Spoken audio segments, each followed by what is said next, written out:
Hey, I'm Rachel, And I'm Amanda, and this is Beyond a Ballot. powered by DoorDash.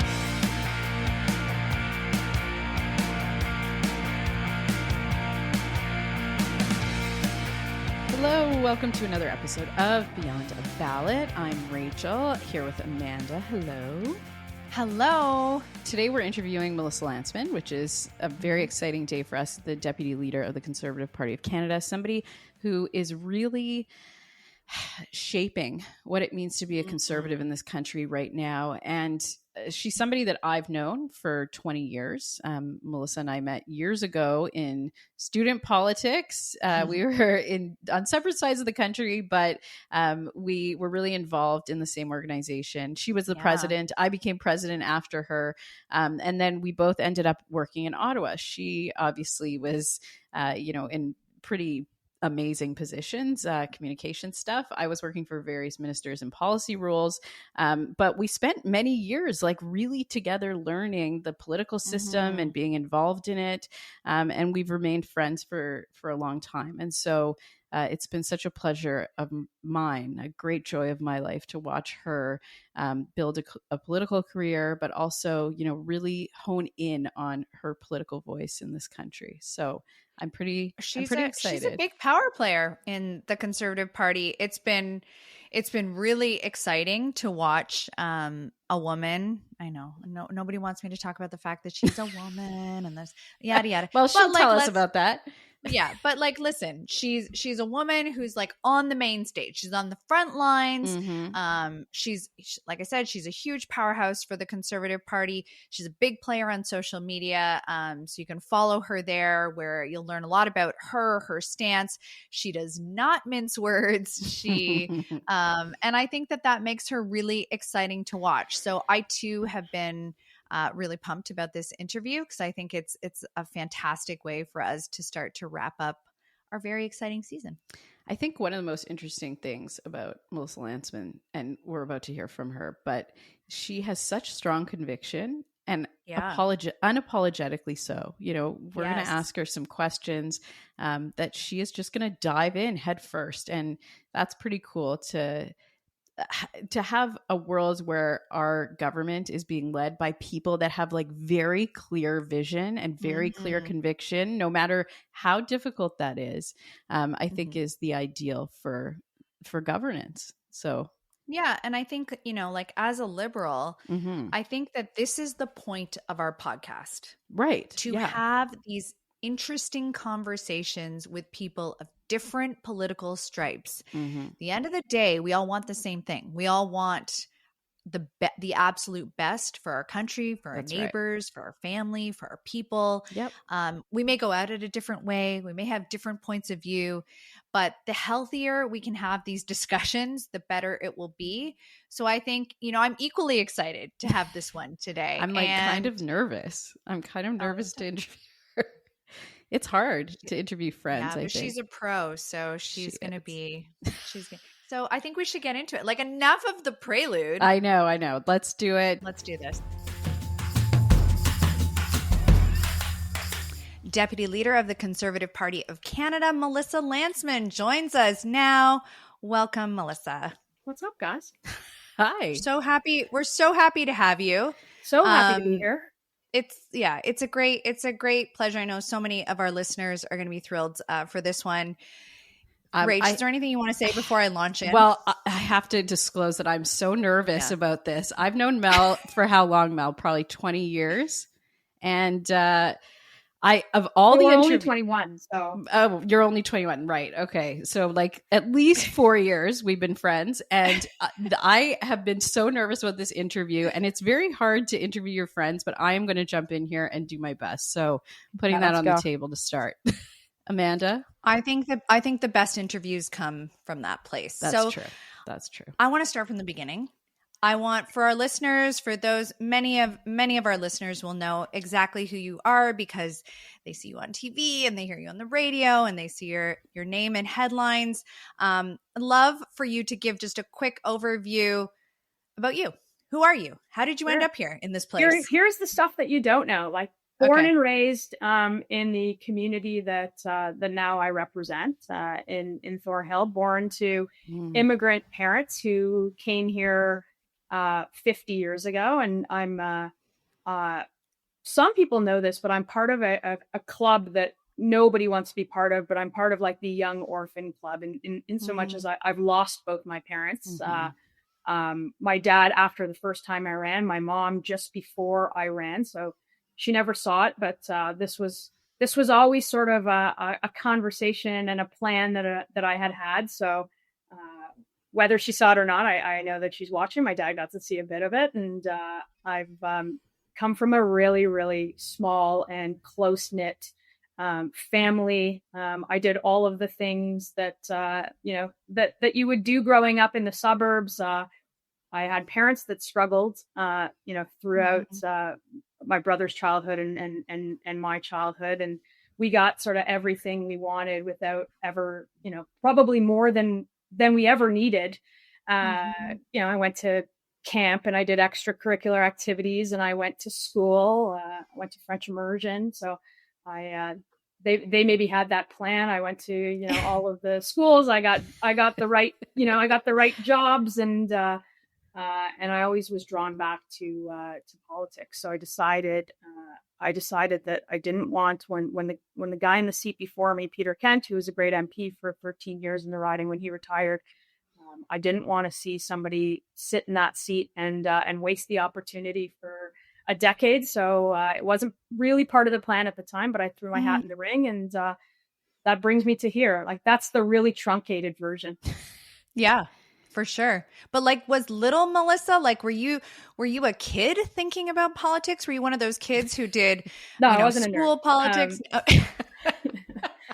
I did like a bit of, I guess I did a bit of school politics, but only because I found the whole thing like fascinating and aggravating at the same time, and I was sort of drawn to the type of people in it, but not the actual fights that we were having in university. I sort of couldn't care less about about the cost of student fees and whatever was being discussed at the time. So sort of peripherally on politics. I did sort of some extracurricular clubs, leadership positions, but no, I like never wore a suit to the conservative club and things like that. I was just like a normal, like I majored in partying and whatever it is that we went to school. Like I was like a normal university student. Oh yeah, I was with an intense interest in what was happening at the time, because Mike Harris was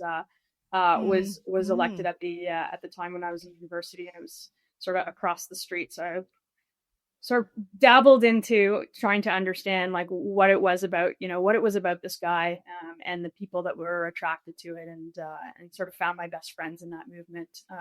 But I had been involved in politics young, but sort of at a campaign level, because I liked it. I liked the people that were involved. I liked the camaraderie. I liked the people who were involved in politics, believed in stuff, in something, whether it was the same thing as me or not. I was your nerdy friend on the West Coast wearing a suit to the conservative club and not partying. So I covered those bases for you. That's not true. That's true. Let's dive into post-university, because you went to Ottawa. You worked in the Harper government. You held many leadership roles for different ministers over the course of the Harper government. How did that transition transpire? So going from university to ultimately becoming, at one point at a very young age, the director of communications for the foreign affairs minister at the time, Lawrence Cannon. Can you talk to us a little bit about your transition into actual politics? Yeah, like after university, I grew up in this family where it was like, okay, can you be a doctor? I'm like, no, I'm not smart enough to be a doctor. Well, why don't you try law school? If you don't like it, graduate and then be a lawyer for the rest of your life. So politics was really out of the realm of anything that I grew up around or understood, or that, my immigrant parents who like just saw some big old neo-Gothic building in Ottawa where, people in suits yelled at each other for an hour a day. Like it wasn't part of their realm of understanding of like jobs you can do. So Totally. I remember coming home. I got a really great job out of university. I remember coming home saying like, I quit and I'm going to work in an internship, for this guy that you've never heard of, who's not, who's not in government. And by the way, can you help me with my rent because it doesn't pay very well? And I remember my mom was like, what are you talking about? Like, you've got your whole life. Like, what are you doing? It was as if I told them I was like joining the circus. And that led to what I absolutely found as a passion project, again, with some of the smartest people in the country going to change the world, or at least the world that we lived in here in Canada. And I was instantly drawn to the work, the people, the mission, all of that. So I ended up getting a series of jobs in the Harper government to various levels and seniority, and also on the campaign side. And I just when I explain it to young people, because I'll always talk to young people when they ask, whether it's the parliamentary internship program, our own internship program within our party, is like, you get 20 years of experience in 10. There's nowhere else that you can be given that much responsibility for the kinds of decisions that you advise on, so young and so quickly. And if you have an opportunity to go home and tell your mom that you quit a long-term stable job to go take an internship for a guy that she's never heard of, do it. Or a girl. Or a girl, of course.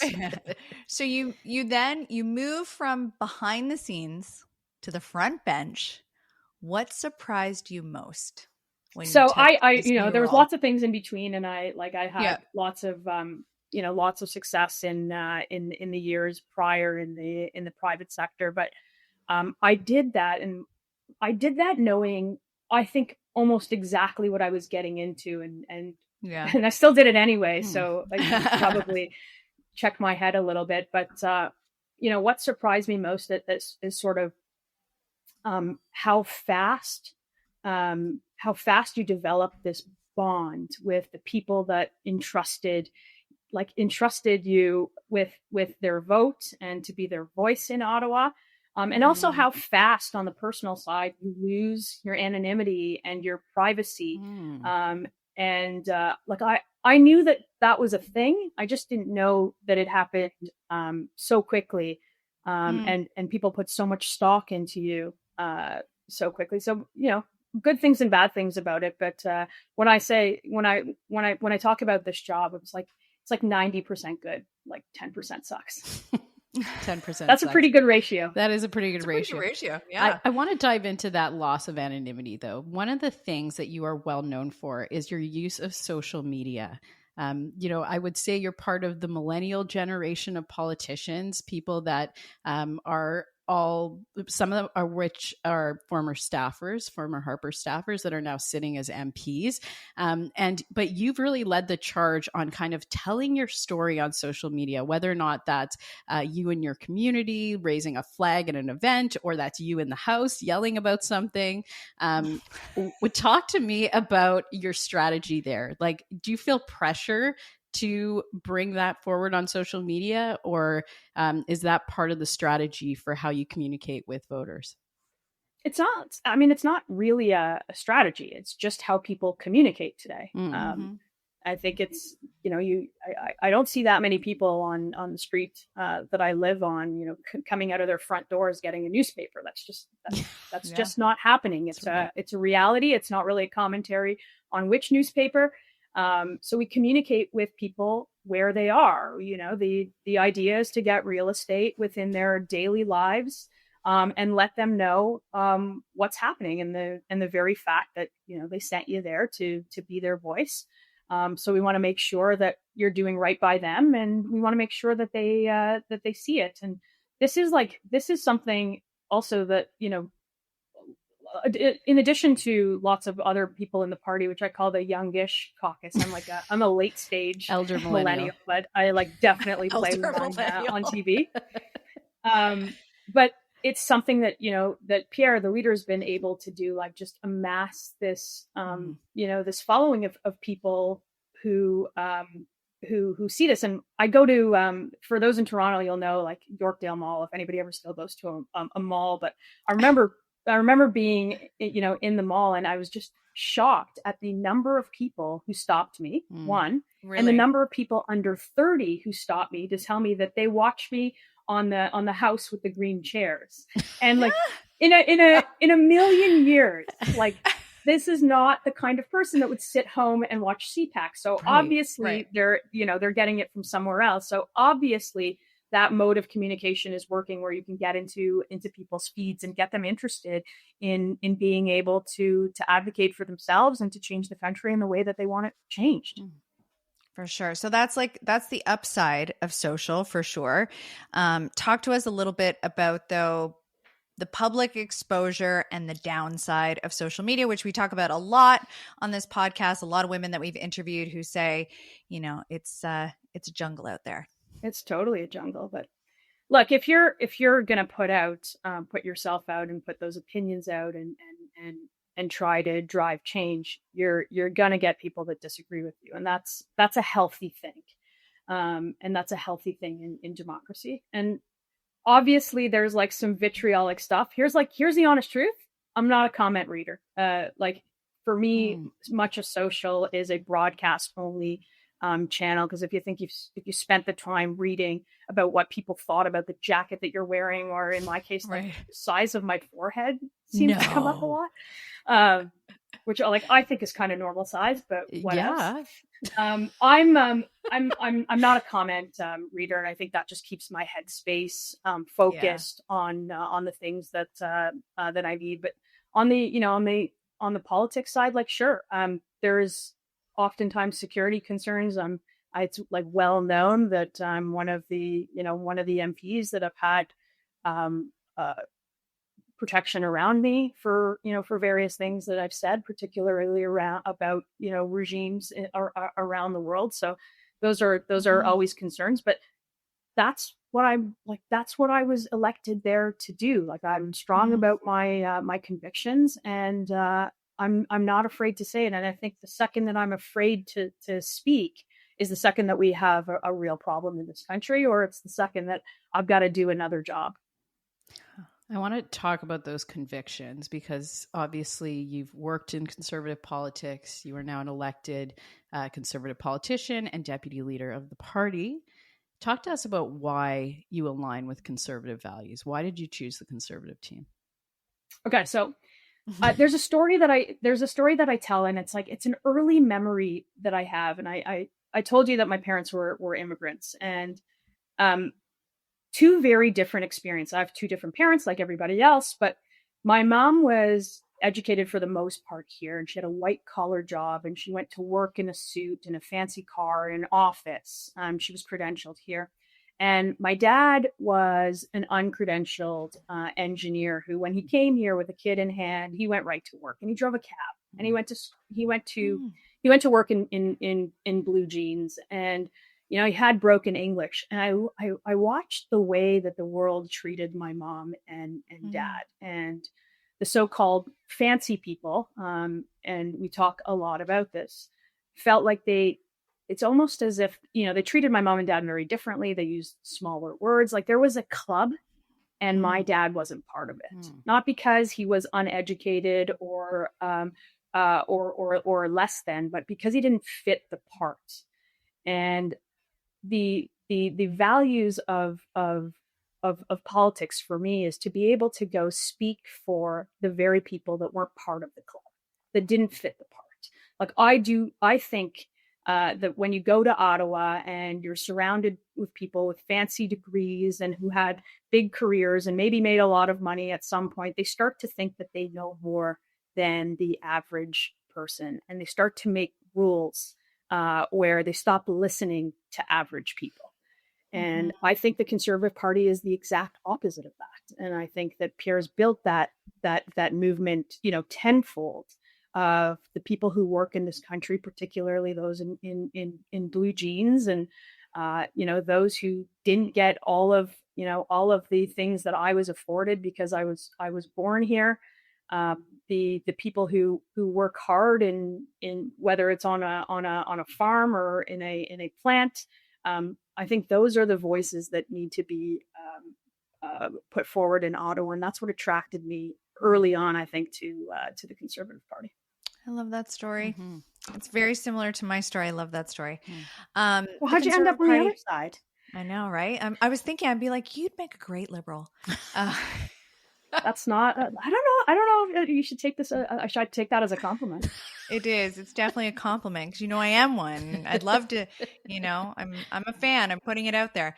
Okay. I want to put it out there for the podcast. I am not interested. I'm not crossing the floor before the comments go crazy. Exactly. The ones that I don't read. Totally confirmed. You'll be like, Amanda asked Melissa. No. Listen, you're the deputy leader. You're not going anywhere. We'll talk about leadership aspirations in a minute, but let's talk about the party itself. It's evolved a lot. I think a lot of people would agree that it's evolved a lot, especially since the Harper era. How would you describe the identity of the party today? Or do you agree that it's evolved a lot? Yeah, look, it's evolved in the sense that it's evolved with how people have evolved and how the world looks. Like, I think we're in a very different place. Like, I also tell a story. Like, I come from a mixed marriage. You should know this. And what I mean by that is my mom was a liberal for a long time. There it is. Harper. and my dad was a conservative. Okay. And that party has evolved too, because she would say things like, I didn't leave the Liberal Party left me. So obviously parties evolved as times evolved. And I think the evolution of the coalition, particularly the one that Pierre built, is the kind of coalition that I feel right at home in. And that wasn't always the case for party leadership, since Harper. There was a time where I wouldn't have run. There was leadership that I disagree with, but in the way that we, the way that the party it looks now, is the exact thing that speaks to a new generation in this country who, like, frankly, are just screwed. They're screwed in all of the things that people had before them. I think it's a party that speaks to, like, the guy in blue jeans, and it's the party of sort of freedom and liberty, of live and let live. And it's the kind of party, most importantly, where you don't always get your way in political parties, but you always do get your say. And that's from the party grassroots. That's from the caucus. That's all the way up to leadership. And I think at the fundamental core of it, like, you've got a group of people who are strong in their convictions, who believe in certain things, like the things that define us as conservatives: smaller government, less control, fiscal responsibility, law and order. All of those things, I think, is a welcome, is a welcome, not necessarily evolution of the party, but certainly speaks to different aspects. And I think it's pretty incredible going forward, the kind of coalition and the kind of permissiveness that has been created out there for young people to vote Conservative, and for people who have never looked at our party to vote Conservative. So let's talk about change is going to take a while. Let's talk about women in the Conservative Party. So we have a broad audience of women across Canada. What is your pitch to somebody who is listening to this and has always been interested in what the Conservative Party might offer them, but isn't quite sure? Like, what would you say to somebody about why the Conservative Party is the best party to lead the country? Yeah, look, I would say the same thing to everyone, and I never speak differently to different audiences. And I will always say, like, here's the things that I believe, and I will say them in each place in the same way. And I don't think that's the case with every party. And I just want to sort of shut down this narrative that somehow, we trail big time with women. Like if you look at election results right across the board, and this last one, it's like 43-41. It's hardly, it's hardly a loss with women. But I think there's still some issues that probably are built into to a narrative that we've tried and tried again, and certainly I've talked about on particularly on some of the social issues. I would say this: if you want to work, if you work hard and you want to get ahead, if you want to own a home in a safe neighborhood, if you want to raise your family the way that you want to, if you want people just to leave you alone, and I don't think there's a big difference between whether men or women want those things. I think those are aspirational, Canadian everyday life things that I think everybody would want. Let me ask you this, because I think that this was it wasn't a huge role, but it came up again and again in polls, and actually we were asked about it quite a bit. And that's the social conservative arm of the Conservative Party. Some of those issues that have been a turnoff to women. Like, how did you must have been asked this along the campaign trail. You must get asked this all the time. Like, how do you deal with the fact that there's a wing, an arm of the party that feels a little anti-woman? Well, look, I think there is parts of every party that has disagreements on policy issues. Like, I'll tell you where I'm at. We're the party of the mind your own business party almost. You can do what you want to do in terms of all of those things on the social issues. I don't want the government telling me what kind of car to drive, what straw to drink out of, who to marry, what to do. Like, that's the wing of the party that I think is most indicative of the coalition, of the Conservative coalition today. But we have people with convictions in the party, and they're welcomed in the party. And we've said this over and over again. The leader has said this over and over again throughout the campaign. I'm not sure why it doesn't land. It doesn't land because I think some people don't want it to land, but there's no plans for the government to open up some of those social issues that I think you're thinking about. Yeah. And for everyone else, I would rather be in a party where you can have those conversations really openly, get different perspectives, and have some healthy disagreements. What I don't want to ever be part of is a party of being told, how to think and what to do and how to vote. I want a party where you get your say.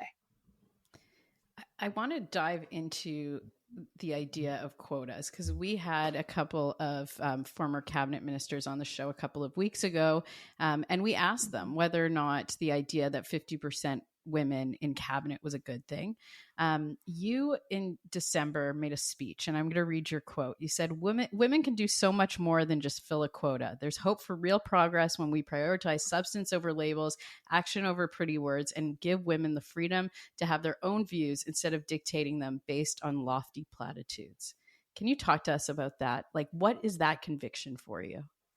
Yeah, here, like, I think quotas are stupid. I think they're a stupid way of selecting people for jobs. And I understand, look, on cabinet making, and I'm never been in a position to weigh out what matters in cabinet, what kind of voices, regionality, like age, demographics. I know all of that happens.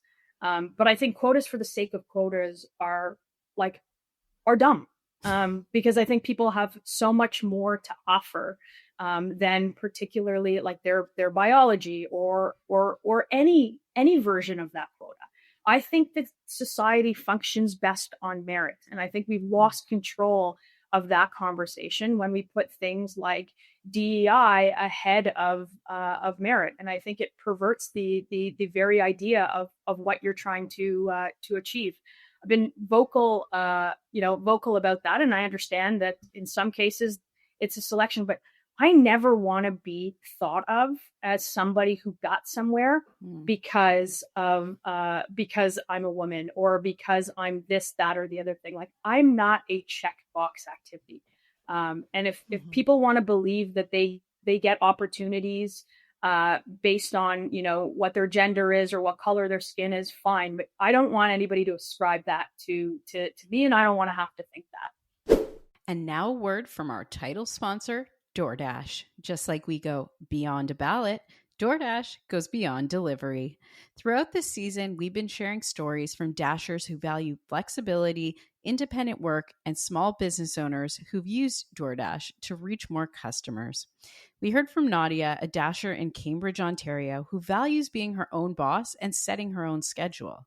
From Christine in Toronto, who spoke about how DoorDash contributes to her sense of financial security. And from Shika, a small business owner in Moncton, New Brunswick, who used DoorDash to build a presence in a brand new community.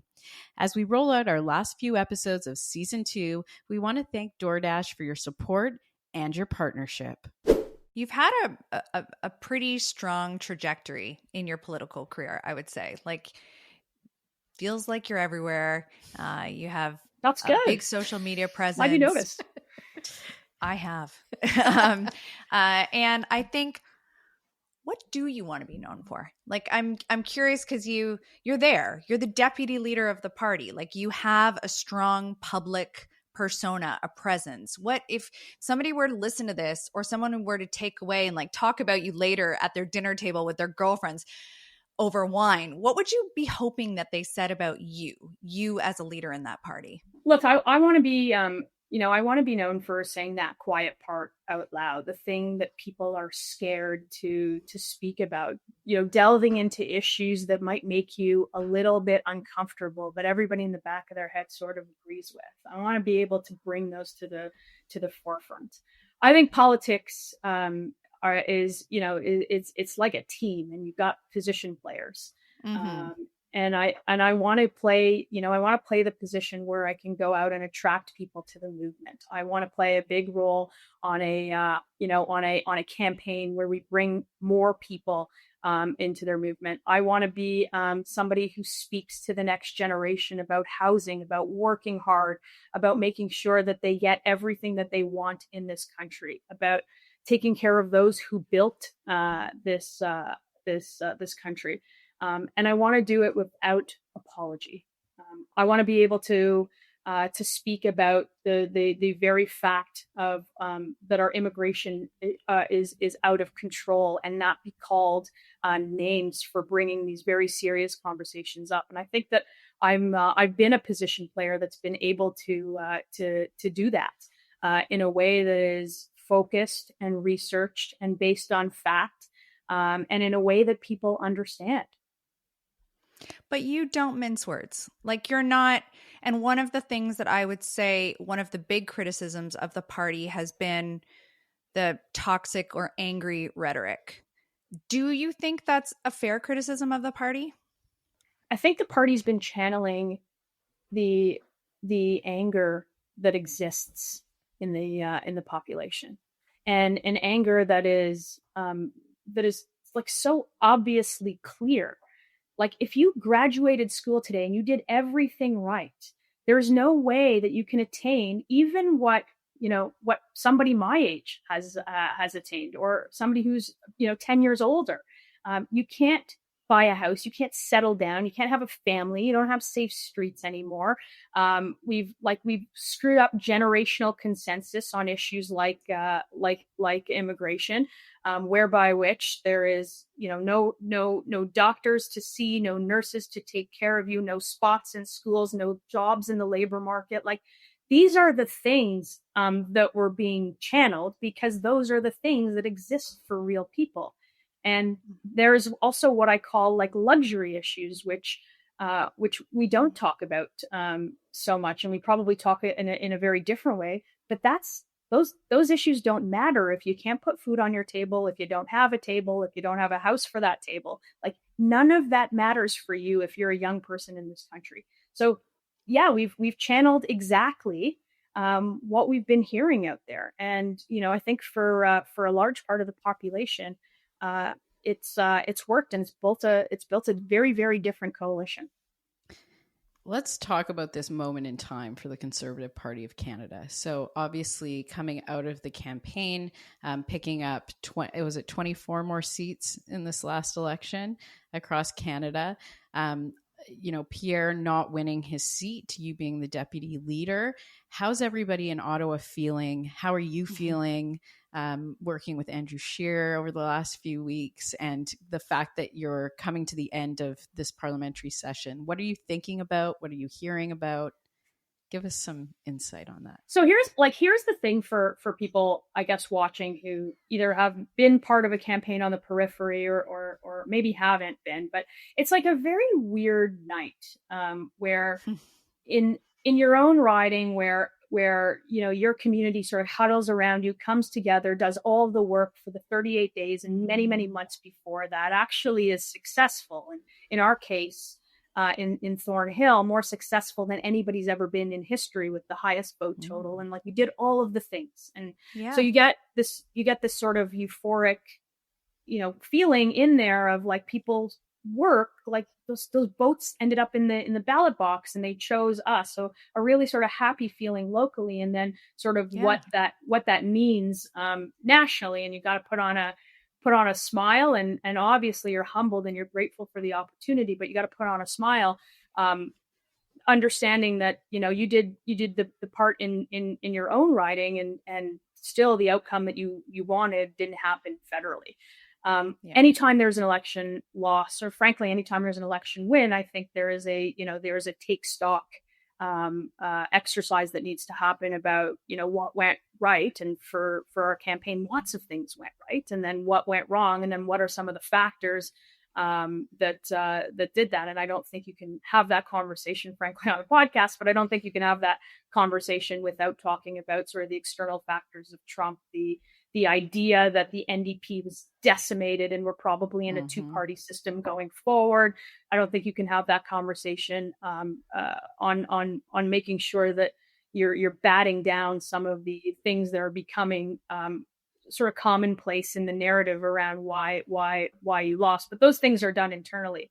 On our side, like, you still have a really important job to do in a democracy. Right. There's an official opposition for a reason. And in this case, like, with that many people who voted, for Pierre's coalition, with that many new, with the map redrawn in the way that it was redrawn, you have an even more important job to speak for all of those people that put their trust in you. So when you have the opportunity to do that again, Pierre, in a by-election coming up in the summer, that you put their voices on the table, that you speak for those who gave you their trust at the ballot box, wherever that was around the country. So, going into Parliament, like, obviously not the outcome that I wanted, not the outcome that we were driving for, not the outcome, frankly, that I thought, last year would happen, and a few small setbacks, but I think a really, really critical job in a democracy to hold a minority government, like a razor thin sort of minority government, with an opposition that at any time could, accidentally or on purpose trigger an election if they don't make good on all of the promises. And those are really, really big promises from the Liberals, that without a lot of detail. So we'll wait and see. I want to ask you maybe a tough question, but I hope you'll answer it for us. One of the things that we hear all the time is like, how can this Parliament, how can it work better for me? Because, for each of us, because we want to see it actually work. What do you think the Liberal government is doing well right now? That's a hard question to answer, but what do you think is doing, or you can add this. I'll take the or. What do you think you can do together? Like, what is something that listeners can listen to say, you know what, this is actually possible right now? Yeah. So here's the thing, when we talk about Parliament, like, what do you want to make Parliament, like, better? Like, remember, like, it came from a time where people were like literally having brawls in there. There's a reason that it's two sword lengths apart. So to say that it's, that it's toxic and it doesn't work and all of that, like, there is an evolution of Parliament where it is, it's not always polite, but there is a job of an opposition in government, is to make sure that the government is putting their best foot forward, their best case forward for taxpayers. And when they're not, that you're there to strengthen that, to add to it, to oppose it vigorously if it deserves that. We're going to work with the government on the things that are going to be helpful to Canadians. Tax cuts, building big things in this country, resource development, and we've seen the right, some of the right words, albeit I think sort of half conservative measures. But if they take conservative ideas, okay, you should be happy with that. We'll certainly support them. We just want them to go as far as conservative ones.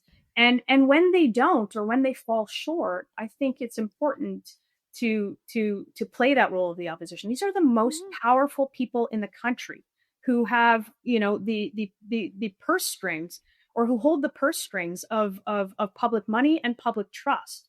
Mm-hmm. And you're supposed to make it uncomfortable. It's supposed to be an uncomfortable activity. It's supposed to be a place where if you're strong in your convictions and you're doing the right thing, that you can explain yourself. And so far we haven't seen a lot of that. So I hope that they're better. I hope that they take conservative ideas, and we'll support those. Agreed. Okay, Rach, over to you. Agreed. Okay. I want to ask you one more question, and then we're going to play a game, if you're okay with that. Okay. So, although I know Amanda has one question for you regarding your plan. I have one more. Too. I knew you'd want it. Okay, fine. I'm going to ask you one. Amanda's going to ask you one, then we're going to play a game. Okay. I'm going to ask you 2 questions in the game. I feel like I have nothing in this negotiation. Well, you don't. You'll be fine. You'll be fine. You do. You're going to be amazing. Okay. Go, Rach. 10 years from now, what is it that your Canada would look like? What are you working towards in terms of the big picture of this country? Look, I think it's a version of what I said, a Canada that where you work hard and get ahead and afford a home in a safe neighborhood without the government telling you everything that you have to do at a certain spot. It's a place that we have our spot at the big kids table on the world stage on these things. It's the fact that like we've got enough food to feed the world, enough natural resources to power us and many of our allies for a generation. We've got the smartest people, and we squander those opportunities. And what we want to see is a bigger vision of Canada, where every single person, no matter where they came from, what their name is, what color they are, what language they speak, can live in this country, be proud of it, and get ahead if they do the right things. I just don't think that that's the Canada that we have, and I think that that's where I see it. That's always where I see it. That's what got me interested in politics, and I think that's what gets people excited. Mm-hmm.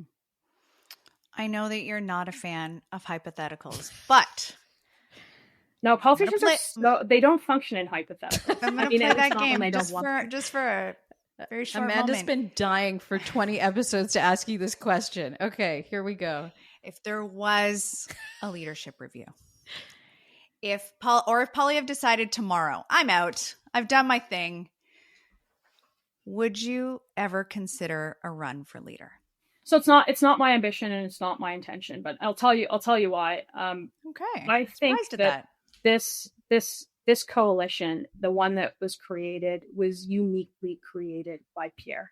And I think that he's the guy to lead this, to lead this party. And I think he is going to be prime minister. That is my core belief. It's not my ambition, but I'm a position player, and I think that I have a lot to add. I think that I've been lucky enough to find myself on like a Sunday night on a sitting week of Parliament, trying to figure out how to get back from Dawson City because we've just done, something with the community there, or I have a role in. I think I have a role in this. It's just not the one with the C on my shirt, because I think that we have the right guy in the right place at the right time to do it. Okay, fair. I'm going to ask you some easier questions now. Okay. We call this rapid fire. All right. You ready? I hate these. Oh. No, you love I never know what great. to say. Oh, you're going to be fine. Okay, here we go. Okay. Ready? These are ifs. These are either ors, the first couple. So this is really easy. Sleeping in or working out? Sleeping in. That was fast. I'm like, I don't want to. I'm like, I want to be known for not being a liar, and so like starting with like, oh yeah, I'm gonna get up and work out is like not where I want to. It's not where I want to go. It's just not true. Anybody who knows me knows it's not true. I like leading with the truth. Good. Heels or sneakers? Sneakers. One guilty pleasure. Just one. Just one. Like blowing off a bunch of events and going to see a concert in a hat and sunglasses by myself. Oh my God, that's so good. I thought you could say something like reality TV or like something a little more. Anyway, do you watch reality TV? I feel like no. Do you watch reality TV? I watch almost no TV. Sometimes I watch the popular thing that people are talking about, so I'm like not left out of every conversation. But I have like no interest in sitting and watching TV. Oh my God. Okay. So you know what happened on the last episode of Below Deck, basically. Exactly. I don't even know what Below Deck is. Oh Melissa, we need to send you over some TV. I know, records. I need help. Okay. A song that's stuck in your head right now. Pink Pony Club. I don't know why. You and my 8-year-old daughters. Yeah, it's amazing. Like, it's everywhere. It totally is everywhere. Oh my God. Rach, you want to ask some of these or do you want me to keep going? Okay. Book that has changed your life. What's that? A book that's changed your life. Oh, any number of books, but the truth is I read a lot of like how to make yourself better books. So I'm reading Atomic Habits, or I just finished Atomic Habits. So it's the latest book of the latest life changes, which happen every time I read a book. Okay, one thing you can't live without. So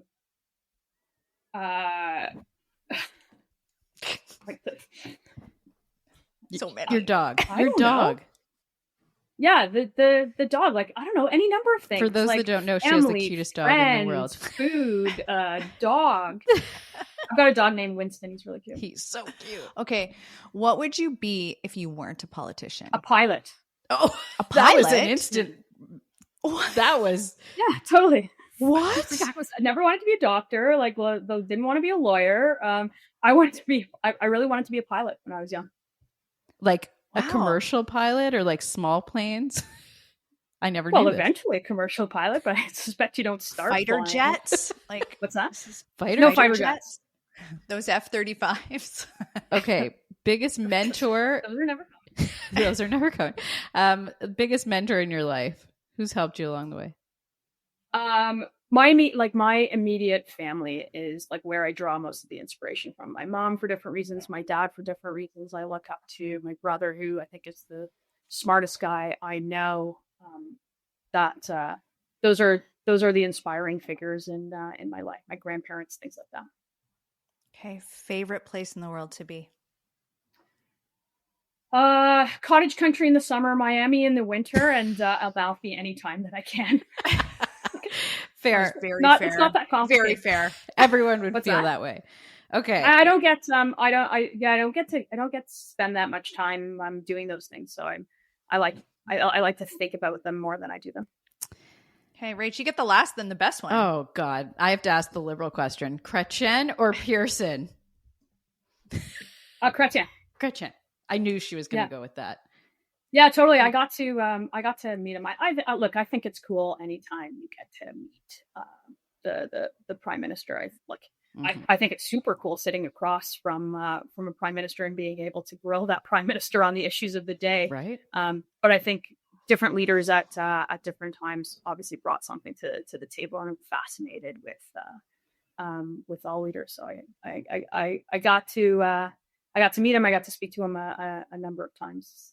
An interesting fellow.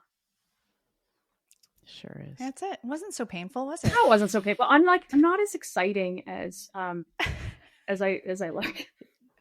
But that's what makes you such a great and fascinating human being. You carry so much of the work of this country every day, and yet you are just like us, and you have aspirations for Canada to be better, like so many of us. And it's just such a pleasure to be able to talk to you about that work that you do, but also witness it with you in the house. Thanks for having me. Thanks for to your listeners for for indulging if they got this far in the podcast. They do. They do. Don't worry. All right. Melissa Lantsman, Deputy Leader of the Conservative Party of Canada. We're going to leave it there. And we will be back next week as we are almost wrapping season 2. We'll talk to you then. Thank you for listening. New episodes air every Friday. Subscribe on YouTube and wherever you get your podcasts. Follow us on Instagram and find us at beyondaballot.com.